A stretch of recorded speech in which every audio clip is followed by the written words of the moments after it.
Cuba. Just the word conjures up emotions of curiosity and mystery. Images of rum and cigars, of beautiful women, of vintage cars, all stuck in time. But for me, I think of the architecture. You see, Cuba is a capsule of buildings that represent 5 centuries of architecture, and like the cars, they're stuck in time. With limited budgets and resources, Cuban artisans are forced to use unique and interesting preservation methods to conserve this priceless legacy of historic architecture. My project, Havana, Behind the Facade, will record these preservation efforts through a documentary photographic series. In Havana, on average, 2 buildings collapse a day. Part of this is because of the climate. They have a lot of salt in the air. They have damage from hurricanes. You can kind of see that in the top picture at the right, where you can see erosion in the bricks from salt.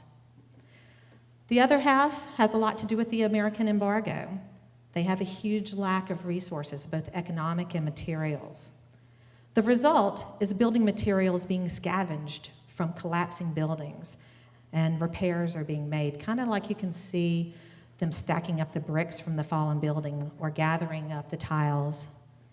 And many people, they're living in buildings we would never consider habitable here in the United States. Ironically, the most immediate threat to the Cuban culture and Cuban architecture is actually the U.S. opening back up the embargo. There's currently hundreds of developers that are waiting in the sidelines, waiting to go in and create uncontrolled development of the island. Organizations such as the Havana Heritage Foundation are urgently taking preemptive steps to preserve the architectural heritage of the Cuban people. Through Unpacked Studio Havana, I've been invited to conduct a residency program during the month of July. The purpose of this program is to produce a documentary photo series focusing on Cuba's architectural preservation efforts.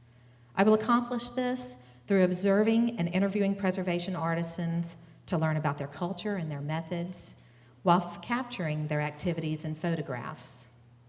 These images will demonstrate the unique use of building materials and preservation methods in a society that's low on resources and under economic distress. I plan to disseminate this work through a gallery show upon my return. I see this project to be the first step in a very long history with Cuba. While in Havana, one of my goals is to create the needed relationships to conduct future studies with my graduate students. I believe that field studies with students would not only support Cuba's preservation efforts, but would give UTC students a unique experience that could be game changers as they go into their careers. Please consider funding this project. The bottom line is that I have a very small window to go into this country and to document something that's unique and special before it's gone forever. I'm Dana Moody. I'm with the Department of Interior Architecture and Design here at UTC, and this is a glimpse of Havana Behind the Facade. Thank you.